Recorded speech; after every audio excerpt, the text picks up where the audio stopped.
Well, thanks for joining us everyone for this squad announcement ahead of Cymru's new qualifying campaign for the Women's World Cup against Czechia and Montenegro. So if you want to Okay, hello. Hello. Rhian, can I ask you about Laura Hughes first of all? Not in the squad this time. She's injured, I gather. Yeah, she picked up a knock, so had a good conversation with her. So she's back in Australia, recovering well and tracking well, but too early for her. It's not a major injury, is it, if you're calling it a knock? Yeah, it's not a major injury. I think it's probably more than a knock, but not anything that's going to keep her out for too long. Can you tell us what it is, please? No, I can't, honestly, because I'm not quite clear. It was from their medical staff. I think there was something that is historic that needed to be looked at, but I'm not trying to hold out. I'm actually not clear. It was something that required a bit more time than she had for this camp. But you hope in the upcoming camps she'll be back involved? Absolutely, and every conversation I've had with her and that we had with the medical staff is tracking that way. It's a fairly familiar squad, isn't it? Were there any tough calls you had to make when naming this group? Just a few, but that we've had a few knocks. Obviously, we've had players in different situations in their lives. So I think at this time, we're still working on our depth. We're still working on how we move our players up and down and through our system. With our 19s overlapping with us, it's always a conversation where they're going to get the most minutes, where it's going to benefit them the most. And in that way, I think this squad is familiar, it's pretty experienced, and it wasn't time yet to pull up some of the young ones when they have big games at the same time with the 19s. How much are you looking forward to the start of a new campaign? Does it feel like a bit of a fresh start for you? Yeah, well, these almost quadrennials are great. It's a group that's been together a long time. They know how they work. Equally, the staff, it changes. The young players coming through, you need to see them for this next 4-year cycle or 2 years for the World Cup. So I always think it feels like a new beginning and a new opportunity. So I know that they feel the same way. The players just hit the ground and get going again. How much of a lift did the win over Switzerland give everybody, would you say? Yeah, I don't think there's any way to hide. I think everyone was aware it had been a tough year. We played some fantastic teams. I put us in a position where there was the Euros, the qualifying through League A was against top teams, and then every friendly I picked was against challenging opposition. And I wanted to do that, which means that sometimes you spend the year not winning as many games as you'd like, but hopefully growing and improving. And I thought we should have beat South Korea. I was frustrated by that. Everyone knows how I felt about the Poland game. But all the others, it was sort of like, yeah, we were hanging in there. But Switzerland, things came together, and it was a lovely way to end the year where we really showed the growth that we've had because of that year of challenge. Yeah, and I guess you hope that will be a bit of a springboard now into the competitive games that are on the horizon. Absolutely, and we talked about it that camp. I called it's almost a pre-season camp. It's not a fitness pre-season, but it's making sure that the players are clear on what the roles are, what we're trying to do, because they have to arrive at this next window. It's the first time we've got the 12-day window. It's a little bit different, but we've got to perform. There's no time to have off days when we're in a qualification tournament. A couple of your players moved in the recent transfer window. You've talked about the need for players to play more for their clubs to make your life easier. Yeah. Were you pleased to see those moves? Yeah, I talk openly about the fact that players need to be playing for club, but it's also a personal decision. And so some of them call me to talk it through, some don't. And we're not in a position in Wales for me to say, if you don't play at club, you won't play for Wales. We're not there. So I've told them that as well.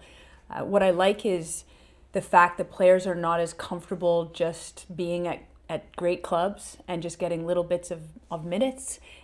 They're starting to feel that intrinsic need to go out and find environments where they're going to get more playing time. And that's not I guess it is a pressure from me because I've been vocal about it, but equally I've said that doesn't equate to them not playing for Wales. So it is coming from them.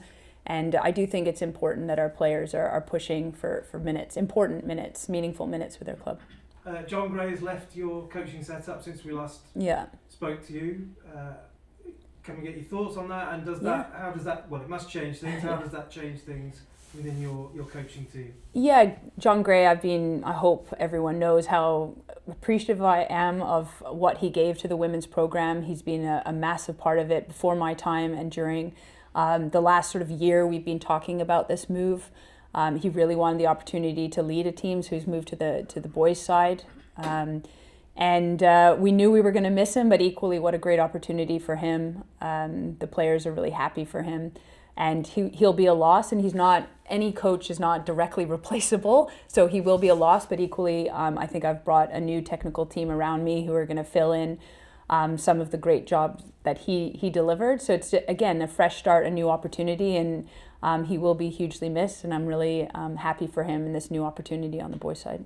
Talking of possible new coaches, is there any news on, again, last time we heard from you, Jess Fishlock, you said you were hoping she'd be involved in this campaign, for the start of the campaign. What's the latest situation? Yeah, I think that news sort of came out and surprised her mother. So I got an angry note from Jess that her mother knew that she was potentially coming to Wales and that she hadn't told her. So Jess will be part of the technical staff this camp. She won't be through the entirety of it. She's obviously in preseason with Seattle. So a big thank you to Seattle and to her coach Laura Harvey for allowing us to borrow her for the front end of this campaign. And from my side, I think it's great to have Kaylee Barton as well, working with our youth program. She'll be coming up and be around the team. These are women who have given everything for their country. And as our young players come through now, I think having the support of those players around the environment is huge. Equally, Jess needs to see a little bit behind the curtain so she can make her decisions about what she might want to do in the future if she ever retires. So it sounds like a fairly informal thing as it stands then? No, she's coming in as a technical assistant. I know that as a former player who became a coach, it's quite a leap off a cliff. It is, when the players have days off, you do not. Your day starts a lot earlier and ends a lot later. Jess is still a player for Seattle, and she's just retired from the national team, so she will be eased into it. In that way, it's slightly different than the other technical staff, but she will be putting in a shift for sure. Will she? You said only part of the window. Will she be here for the matches or not? The first match, and then she will not be here for the home leg. Because she has to go back. Seattle's taking her back. Okay. Yeah. And I bet people will say, well, if Jess Fishlock sat in the dugout next to Rhian Wilkinson, why doesn't she give her a shirt and tell her to go on the pitch? Yeah. What would you say to that? Well, you're assuming I haven't tried. Listen, Jess is one of those players that could play for many more years, and she knew that when she retired, and I told her that we have to bring through the youth, we have to give opportunity, but it wasn't Jess needs to retire because she's not good enough anymore. Brave decision, and also one that you only really realize you got right years down the road. It's painful to know that she could probably still step on the pitch, but equally I think it was a great decision that she's made to, when she's healthy, strong, and still fully capable, to be like, okay, I want to focus on my club football at this point. So good for her, but yeah, of course we miss her. But it's very much her call then, the fact that we talked about her retirement, didn't we, in the autumn? Yeah. But the fact that has happened, you haven't said to her, look, Jess, I think your time is up as a Wales player. She's saying, no, I can't do it anymore. Yeah, we had really good conversations, and Jess is an all-in type person, so she wouldn't say, oh, I'm good to go for another year. In her mind, if she's good to go, she's saying yes to a cycle. So whether that's 2 or 4 years, and I don't think she felt like she had the energy to do that. But you'd have to ask her. That's a personal decision. But from my end, it definitely wasn't a case of retiring her. That was not what happened. More big news since we last saw you. You've become a parent. Yeah. Congratulations. Thank you very much. How's that going? I no longer sleep. Yeah, I'm firstly hugely grateful to the Welsh medical system and to the midwives and to the Seren team who've come every day. I've been so blown away by the support. It was a tough delivery. I think all parents hide the fact that it is quite something. But I'm very proud and very much in love with my new little girl. My new Welsh little girl. I was going to ask you that. Yeah. Is she a future Wales player, do you think? Well, my wife didn't put up much of a fight as an American, but she left her family, her friends, everything she knew to come to Wales because I very much wanted my daughter to be born in this country. So I'm very grateful that she was willing to make that courageous decision, and I'm very proud to now have a Welsh daughter. And you're coming on camp, what is it, in a couple of weeks? to next get some week. rest. Yeah, to sleep. I do want to thank the FAW. So John Gray has left, and so the initial plan was to take a bit of a backseat on this one and to be a second assistant. It just doesn't work like that when things change all the time. So I'm really grateful to my staff who've really stepped up. The preparation for this camp was done by the latter half of January, which I pushed for, and they did so well. And then the team and the players are aware that I'm coming in slightly fatigued. I'm ready to lead.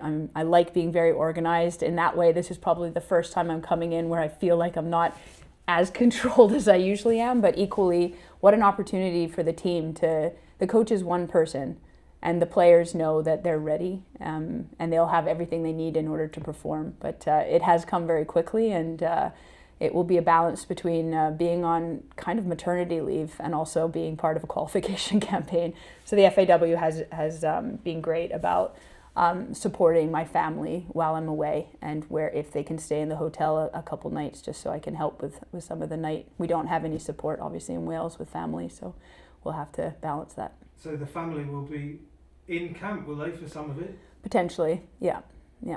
And you said some of your backroom team you've almost got them to do more work, have you, in the lead up to this get together, because obviously you've been focusing on family for a while. Yeah, for a while it's just the last since babies arrived, but not more work, just earlier. I think I changed the timelines, and that is always we're creatures of habit, and no one's had put up any verbal, had any issue with it, which for me is so lovely to know everyone's on this journey with me, and they know that I've needed support, and they've stepped up and they've taken care of a lot of the little details that usually come across my desk, which they've kept away from me because they haven't felt like they've needed me, which I'm very grateful for.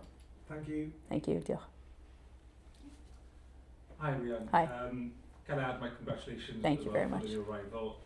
In terms of qualification now, you mentioned a few of the young players coming through, less experienced ones, some of which are still with the under-19s for now, but you've got 9 in the squad with fewer than 10 caps. What's pleased you most about the young players when they are coming into the senior environment? I think this is actually a quote from John Gray, and I completely agree with it, is young players never let you down. They are so excited about the opportunity. That doesn't mean they always perform to the best of their ability, but they're all in. They know and remember and feel the honor that it is to wear the crest, and they come into the environment and they remind the older players that it's not a gift, and you don't get gifted the opportunity to play for your country. You have to earn it.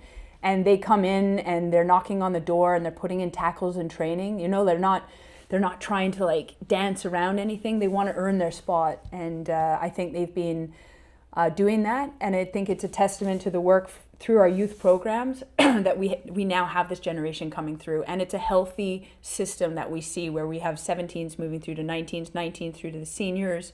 Equally, you can see us looking for maybe dual nationals that can help supplement that, like a Laura Hughes, Gwen Zimmerman as well coming in, Mia Ross. So you do see these players that are coming in through pathway, but a lot of our young players are seeing how well our system is working, and I think that gives a lot of encouragement to our young players, knowing that our pathways within Wales are working, and they're seeing those opportunities. With it being in League B, how much more freedom does that give you in terms of experimenting with squad selection? And there's obviously a balance because qualification is the end goal. Yeah, I think, Czechia is ranked ahead of us. I think that there's a job to be done, and experimentation is one thing and getting the job done is another, and there's got to be opportunities to the players, so we've got to make sure that I'm seeing everyone, that they're showing me what they can deliver, while at the same time making sure that that we're taking care of the work on the pitch first. Yeah. Thank you, Diolch. Hi, Rhian. Congratulations from me as well. Thank you. Just want to ask you about the goalkeeping situation, because you've alternated between Olivia Clark and Safia Middleton for quite a while now. Yeah. Do you intend doing that now in this campaign as well, or is there a more of a fixed permanent position? No, we probably will continue with that. Both of them have had moments with their clubs, but we do not have don't have solid starters. Liv's got a few starts, Saf's got a few starts.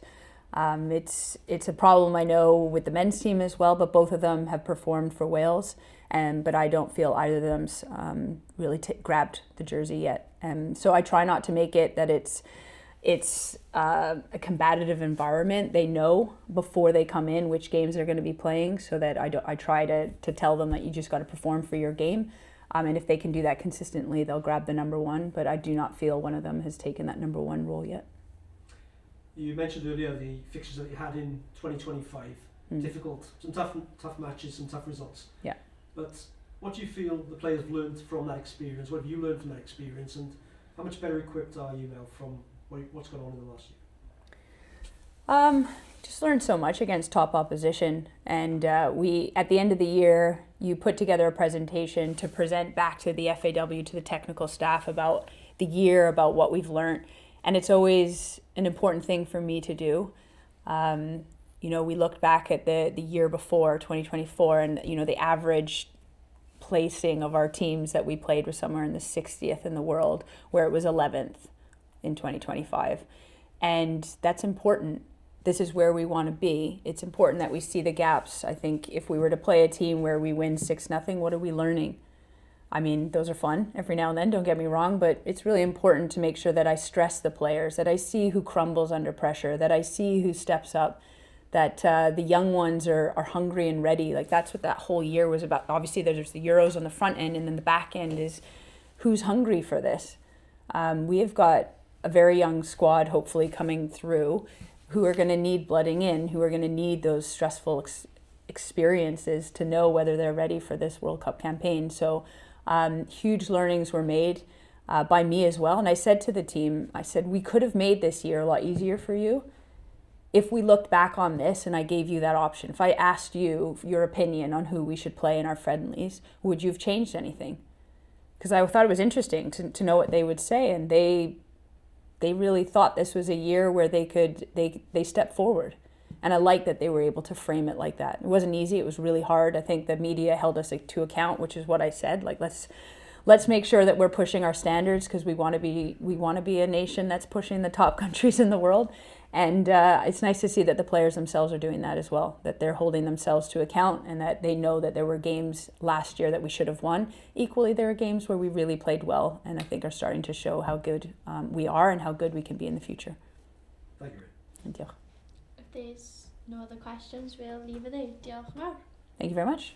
One question. Oh. Sorry. Is your American wife a hockey fan?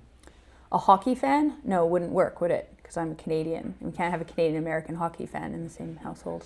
Because I was asking about Thursday night. Yeah. Is that something you'll be paying attention to? I don't think I cannot. It's just part of our culture. But I think my wife will be sleeping. Yeah.